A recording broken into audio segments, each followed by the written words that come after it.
Hi there, and welcome to Politics 315. This is our weekly review, and this week we are going to review Immanuel Wallerstein.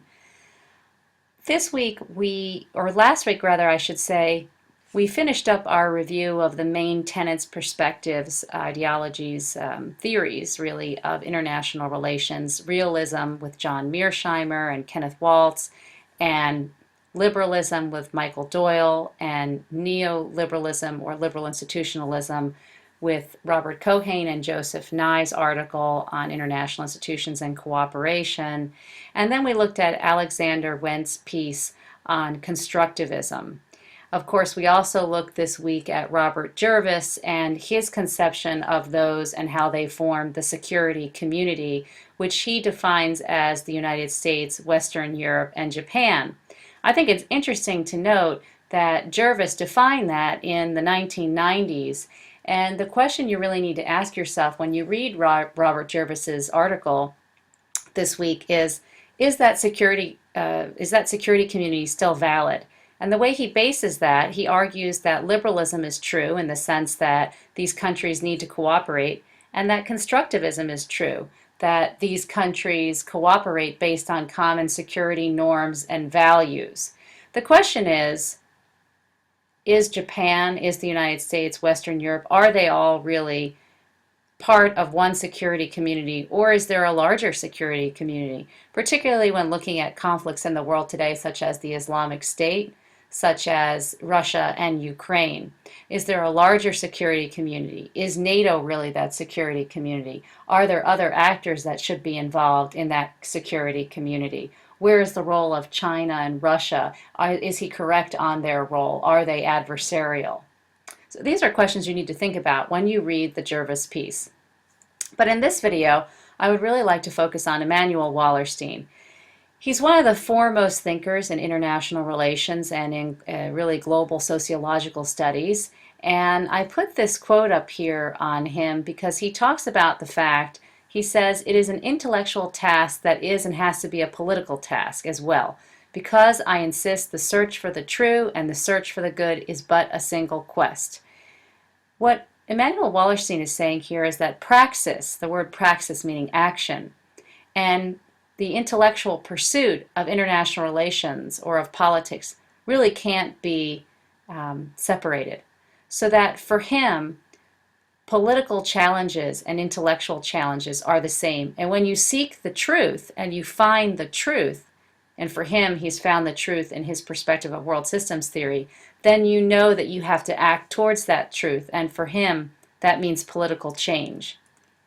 So Immanuel Wallerstein is one of the leaders of the world civic movement and world social movements, and he was very much involved in the protests in 1999 with that they call Battle of Seattle against the World Trade Organization. So he is very politically active. He's got a very active blog online, and you can read articles and see videos of him, and they're also in this PowerPoint.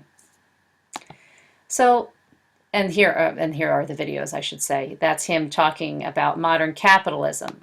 And so for Immanuel Wallerstein, what he talks about is, excuse me, rather than looking at the world as Francis Fukuyama does, who argues that capitalism is the last phase of world development, right? Capital democracy or liberal democracy, the classical sense of the word liberal.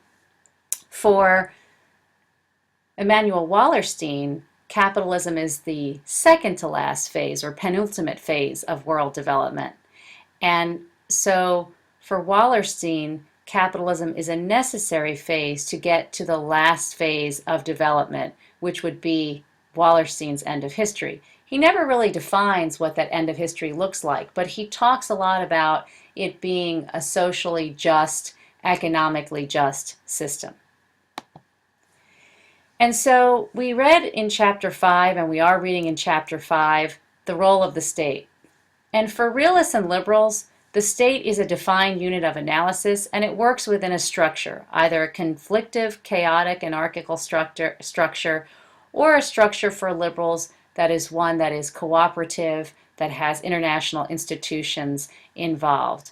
And for a Marxist, the role of the state is really a co-optive role, really. The state is a Marxist assumes that it's an industrialized capitalist state that seeks to expand capitalism globally by convincing other states to join the capitalist pursuit so that it can expand the role of capitalism in the world and further create the gaps between the proletariat and the bourgeoisie.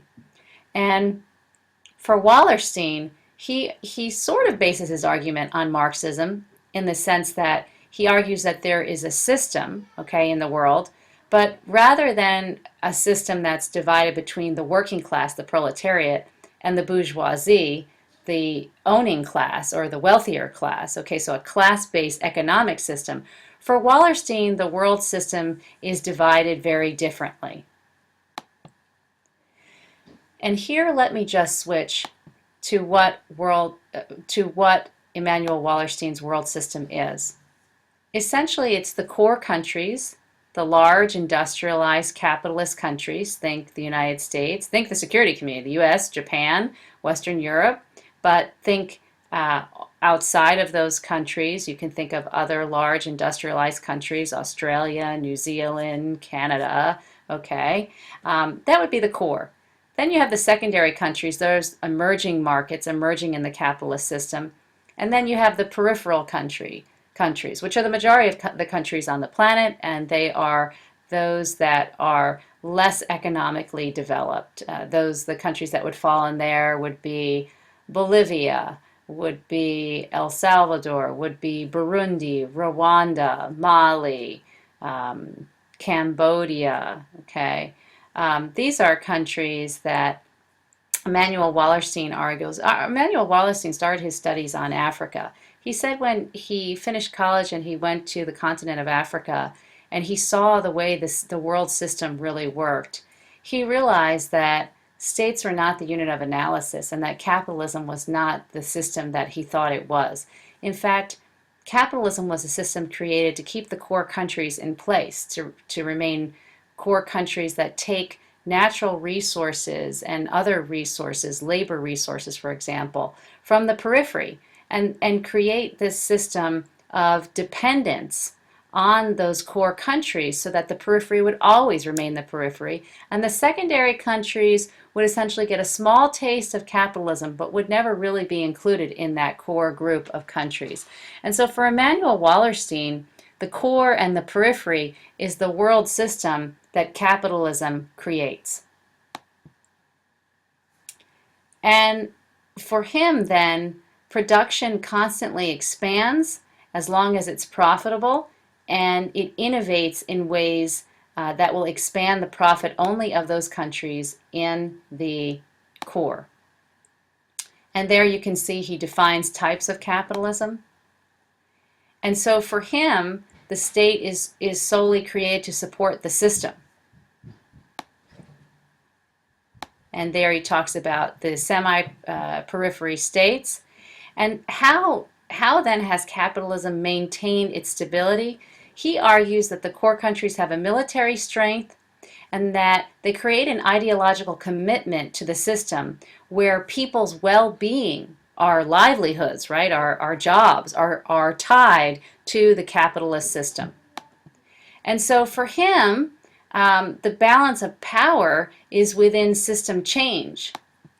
And he argues that these are the stages that you can see, but right now he argues that the system is really in a decline. And he argues in the article that the decline of the system really started from the Vietnam era. If you read the article carefully, sorry, let me get back on that slide. If you read the article carefully, he'll tell you that there's pressure on the capitalist system. And these types of pressures he's written about further since the article that you're reading for this week.